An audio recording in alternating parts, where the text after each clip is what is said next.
warga jahit banget, ketemu lagi sama Villain. Hari ini kita akan bahas konten jahit lainnya. Ini lebih ke arah tips-tips jahit sih.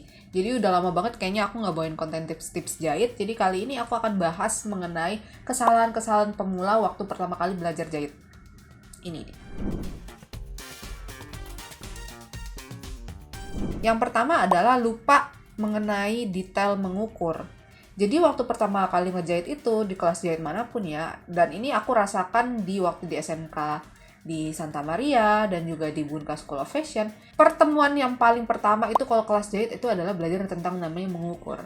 Jadi mengukur ini memang sangat-sangat penting ya, karena mengukur ini adalah gambaran awal untuk kamu tuangkan ke dalam kertas pola. Untuk kamu hitung-hitung. Jadi kalau seandainya ada satu pengukurannya salah, otomatis pasti hasilnya atau pas fitting pertama itu langsung ketahuan. Oh, ini kayaknya ada yang salah nih ukurannya. Seperti itu.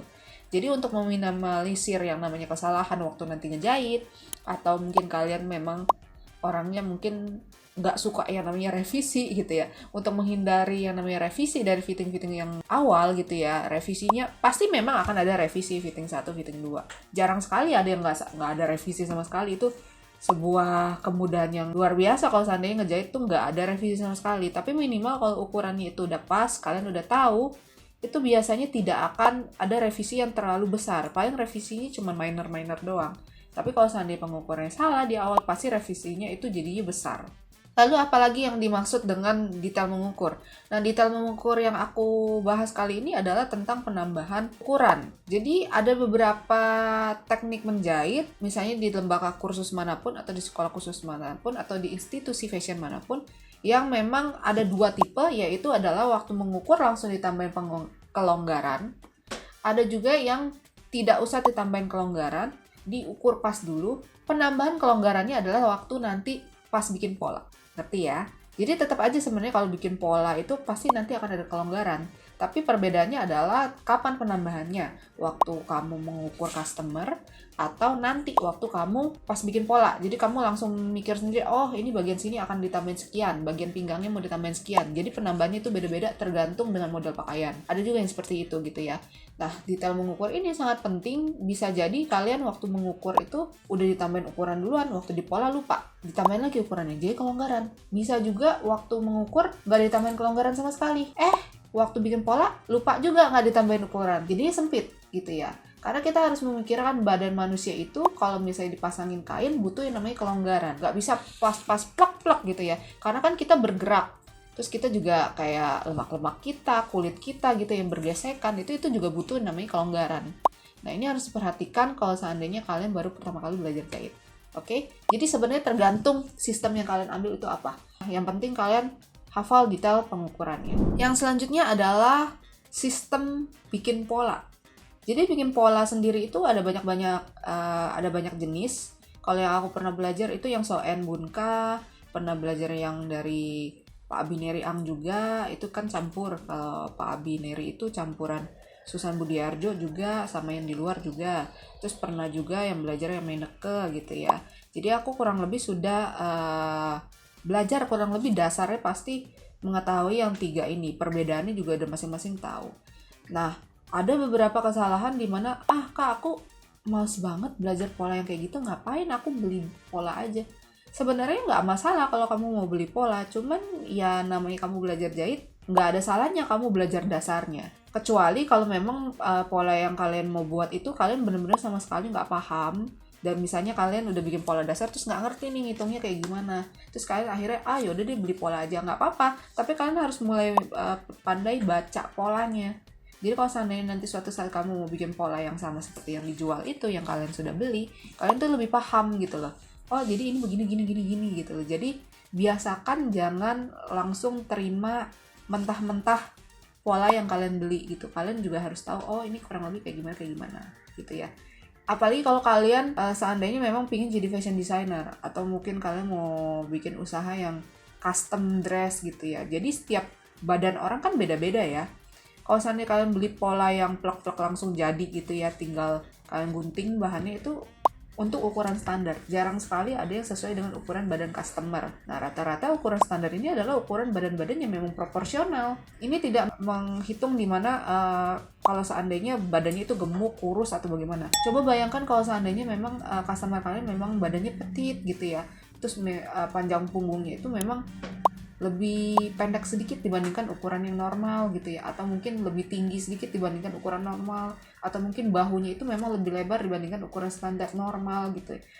Nah, ini yang harus kalian tahu nih. Kalau seandainya kalian mengetahui betul dengan pola dasarnya, mengerti dasar-dasarnya, seandainya kalian beli pola yang udah jadi pun, kalian udah ngerti nih, oh customerku kayak gini gitu ya. Kalau dari pola dasar berarti ini yang harus diubah. Jadi tetap harus ada yang diubah. Jadi otomatis gimana? Kalau dari aku sih kesimpulannya lebih baik kalian belajar pola dasarnya. Yang expert nanti, yang advance nanti seiring berjalannya waktu, sering bikin pola, sering ketemu customer, lama-lama nanti akan pintar sendiri gitu ya. Jadi jangan takut untuk belajar, jangan takut untuk salah. Itu untuk pola. Selanjutnya, mengenai perkakas kalian, terutama gunting. Jadi kadang-kadang kalau kita taruh gunting itu taruh seenaknya, dibiarkan gitu aja, nggak dirapihin. Terus nanti itu gunting buat dipakai gunting-gunting yang lain, gunting kertas, ntar gunting koran. Ntar kalau seandainya mama di rumah lagi masak butuh gunting saus, dipakai buat gunting saus. Jadi satu gunting untuk semuanya gitu, untuk semua keperluan rumah tangga. Itu bahaya sih sejujurnya gitu ya. Yang pasti kalau seandainya guntingnya udah dipakai buat macam-macam, itu bukan hanya guntingnya rusak, tapi bahan kalian juga bisa rusak. Ini juga berlaku untuk jarum ya. Kadang-kadang kita ini jarum itu suka asal tusuk gitu loh. Jadi udah dipakai, biarkan berserakan gitu ya. Atau mungkin kalian udah lagi fitting baju gitu ya. Itu pentul dicolok ke, bukan di pin kasirnya gitu. Kadang-kadang dicolok di sofa, colok di gorden atau di mana gitu ya. Biasa tempat fitting kan ada gordennya tuh ya. Kalau lagi fitting juga aku juga dulu sering gitu, kayak lagi fitting colok sini gitu loh. Soalnya kan kita lagi serius gitu ya. Jadi kita pingin cepet gitu ya. Nah, ini harus sebenarnya aku pun harus menjaga hati-hati jarum gitu ya. Karena kadang-kadang kita nggak tahu nih jarumnya itu masih masih bagus atau udah karatan. Nanti terlanjur nusuk ke bahan, terus bahannya jadi ada sisa-sisa karat. Nah, itu udah fatal tuh. Apalagi buat kalau seandainya kalian genrenya itu adalah untuk baju-baju yang memang mesti rapih dan custom made gitu. Otomatis kan price-nya lebih tinggi ya. Jadi tentu kualitasnya juga harus lebih tinggi dibandingkan kuantitasnya yang lebih tinggi. Terus yang selanjutnya adalah perawatan mesin. Nah, perawatan mesin ini kadang-kadang kita merasa minggu ini atau kapan gitu ya, aku jahitnya cuma sedikit kok, aku nggak usah ngerawatnya, nggak apa-apa, kayaknya minyaknya masih banyak aku lihat gitu ya. Jangan, kalau aku pribadi lebih baik kalian tetapkan sendiri, pokoknya sebulan sekali atau setelah project besar kalian harus rawat mesin kalian. Minimal dibersih-bersihin debunya, terus dikasih minyak oli sedikit-sedikit bagian-bagian yang bergerak. Kecuali kalau seandainya kalian ingin servis berkala, benar-benar panggil tukang, nah itu baru bisa kalian bongkar semua gitu ya. Jadi dilihat di dalam apa yang bergeser mungkin, terus atau mungkin ada pemasangan-pemasangan tertentu yang membuat bagian dalam itu bergeser, itu yang paling sering terjadi. Nah, biasanya yang paling tahu itu adalah tukang yang biasa servis gitu ya. Dan dengan servis berkala ini kamu jadi tahu, oh berarti selama ini aku cara pakai mesin ini agak salah ya, makanya bisa ada yang bergeser, bisa ada yang karatan di bagian sini, bisa ada yang haus bagian tuasnya bagian sini. Kenapa ya? Nah, biasanya dari tukang servis itu dia akan ngomong, oh iya kak, ini kakak kayaknya suka maksain kalau lagi ngejahit, jadi bagian jarumnya kurang bagus gitu, biasanya begitu. Jadi ini juga jadi pembelajaran juga kalau seandainya kalian sering servis berkala. Jadi kalian bisa menghindari kesalahan yang sama di kedepannya. Yang selanjutnya, ini poin kelima adalah males. Males nyetrika, males ngededel gitu ya. Jadi ya namanya ngejahit memang mesti sabar ya guys. Jadi kalau memang prosesnya itu yang baik adalah setiap kali kalian jahit satu sisi, disetrika sampai dia mati, sampai dia matang gitu, sampai dia halus gitu. Terus juga kalau ngededel, ya ngededel lah pelan-pelan yang rapi, jangan main asal ditarik gitu ya. Kadang-kadang kalau lagi, dulu juga aku waktu zaman-zaman baru pertama kali jahit itu kan masih pakai kain yang nggak gitu mahal ya. Jadi masih ada rasa nggak apa-apa lah kain cuma 20.000 ini. Sebenarnya nggak boleh karena itu jadi kebiasaan. Jadi ngededelnya itu ngededel sedikit gitu ya. Terus habis itu ditarik krek gitu sampai bunyi. Dia pasti sering nih, pasti ada yang paham nih kalau seandainya kalian juga belajar jahit. Jadi biar ngedadalnya itu cepet, tapi otomatis serat-serat kainnya jadi pada ketarik-tarik, pada geser-geser gitu loh. Kalau di Zoom tuh kayak kotak-kotak garis-garisnya itu udah ngegeser. Nah itu sebenarnya kebiasaan yang nggak baik. Jadi kalau bisa jangan dilakukan seperti itu. Yang selanjutnya adalah seneng ngumpulin kain tapi nggak pernah dijahit, ditumpuk aja itu kain. Aku juga masih sama seperti itu ya. Jadi sebenarnya nggak masalah, cuman ya ada baiknya kayaknya kalau kalian beli kain itu bukan sekedar oh ini bagus ya kayaknya lebih baik dibeli deh dibandingkan nanti kainnya habis. Kadang-kadang suka gitu ya. Atau kita kalau ke tukang kain gitu ya, tukang kain suka ngomong, kak ini cuman ada ini doang loh, belum, ntar nggak ada lagi gitu dia bilangnya. Jadi otomatis kita berpikir ya udah beli aja dulu nanti kepake enggaknya ntar gitu ya. Sebenarnya nggak apa-apa, cuman jadinya boros juga. Jadi lebih baik kalian beli kain yang memang sudah terperencana kalian mau bikin apa. Jadi atau mungkin kalau kalian lagi belanja kain ya kalian udah harus lihat, oh kain kayak gini bagus nih, bisa bikin apa ya. Jadi jangan asal beli aja gitu. Yang selanjutnya, poin terakhir yang paling penting untuk pemula adalah ekspektasi jangan ketinggian. Ini jujur aja ya, karena dulu waktu pertama kali belajar dia juga ekspektasiku, oh nanti setelah aku di sini setahun 2 tahun aku bisa bikin ini, nanti aku bisa bikin pagelaran ini, semua lancar, gampang segala macam. Jangan ekspektasi terlalu tinggi guys. Jadi kalau dari menjahit itu yang paling penting adalah ngelakuin aja. Jadi kalau seandainya kalian mau bikin sesuatu, misalnya kalian ada kursus atau bagaimana gitu, mulailah dari yang paling simpel dulu.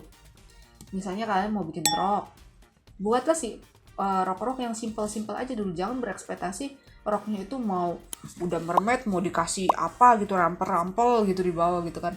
Itu kan tingkat kesulitannya lebih tinggi. Kalau kita masih pemula dapat yang kayak gitu dan tiba-tiba tertampar kenyataan bahwa ngejahit itu nggak segampang itu, nantinya kita jadi down. Jadi lebih baik kalian bikin satu project yang sederhana dulu, yang bisa kalian lakukan, yang nanti hasilnya rapi dan bisa kalian pakai, otomatis juga kalian bangga, oh aku udah bisa jadi satu. Nanti besok baru bikin satu lagi, yang tingkat kesulitannya berbeda. Bukan tingkat kesulitannya nambah ya, tapi tingkat kesulitannya berbeda. Misalnya kalian di awal itu bikin rok sepan, besok-besoknya bikin rok lingkaran. Jadi lancarkan dulu satu level, misalnya level beginner yang pemula. Nanti kalau misalnya udah PW dengan ngejahitnya, kalian udah nggak pusing ngejahitnya gimana, nggak pusing pasang resleting gimana, nggak pusing yang namanya pasang ban pinggang gimana, itu kan yang sederhana ya. Nggak pusing lagi ya pasang kantong, patch atau mungkin paspol. Nah itu kalau kalian udah kayak gitu, yang beginner itu udah lancar, kalian kalau ningkatin ke yang lebih tinggi gitu ya setelah beberapa bulan misalnya gitu kalian belajar jahit, itu kalian nggak stres karena base itu lebih penting sebenarnya dibandingkan yang advance. Karena kalau misalnya kalau base-nya itu kalian nggak mateng, kalian naik ke atas, kalian nanti lebih sering down, lebih sering lama-lama ngejahit jadi toxic, lama-lama mesti ngedada lagi, pusing deh kalau ngejahit gitu ya, lama-lama jadi trauma nanti kamu sama ngejahit. Oke, dan ini sebenarnya berlaku untuk semua pelajaran sih. Jadi lebih baik kalian matang dulu dasarnya. Nanti yang advance itu kesulitan itu nanti datangnya juga jadinya kalian nggak kayak di push gitu loh. Jadi tetap happy walaupun dapat push tekanan-tekanan, karena bagian bawahnya, bagian base-nya itu yang mula-mulanya kalian itu udah nyaman, udah confident, udah percaya diri. Oke? Nah ini beberapa poin dari aku, berarti total ada 7 poin ya. Jadi semoga bermanfaat buat kalian yang baru pertama kali belajar jahit, atau mungkin kalian yang sedang mencari motivasi kembali untuk kembali suka menjahit gitu ya. Karena memang menjahit itu butuh proses dan juga kesabaran ya guys. Terima kasih banyak sudah menonton video kali ini. Kita ketemu lagi di video-video selanjutnya. Jangan lupa kalau seandainya kalian mau beli peralatan jahit, mesin jahit, kalian bisa banget cek marketplace di Jahitmart. Kita punya Tokped, Shopee, Bukalapak, Lazada dan juga TikTok Shop. Jadi kalian bisa cek aja kelengkapan produknya Jahitmart di marketplace kesayangan kalian. Oke. Ingat kalau mau beli peralatan jahit selalu ada terlengkap, termurah, terpercaya. Bye.